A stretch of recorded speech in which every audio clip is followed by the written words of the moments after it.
It must have been more than 20 years ago now when I was invited to go to America just after a famous report had come out called A Nation at Risk. And that report concluded that high schools were in a terrible, terrible state.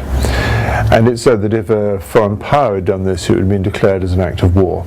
A very wise American said to blame schools for a rising tide of mediocrity is to confuse symptoms with disease. Schools can rise no higher than the expectations of the communities that surround them. Now those communities have to learn again to work out what it is they expect to happen for children. And not just happen in school, but happen in the community itself, happen at home. And the illustration I would always give is the city of Princeton in New Jersey 25 years ago, which was in a terrible state. The education system was pulling all over the way. The academics were doing well, but the non-academics weren't, and blah, blah, blah. It was all going wrong. And they invited a superintendent to come in and sort it out, and his terms were too tough for them to start with, because he said, I won't come unless I can do this. So they said, all right, well, what do you want to do? And he said, I want to challenge the community to work out for itself what they think a vision statement for education should be all about.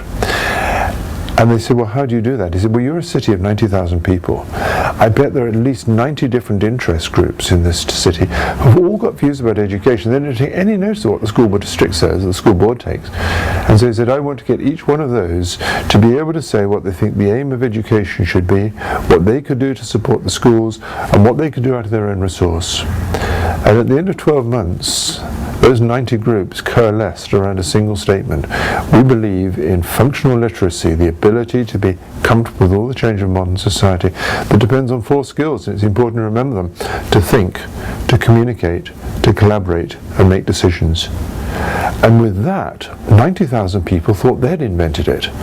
And so they all found themselves looking at children and saying, how can we do this? We should be helping children to think, communicate, collaborate, make decisions. That's the beginning of the revolution that's needed.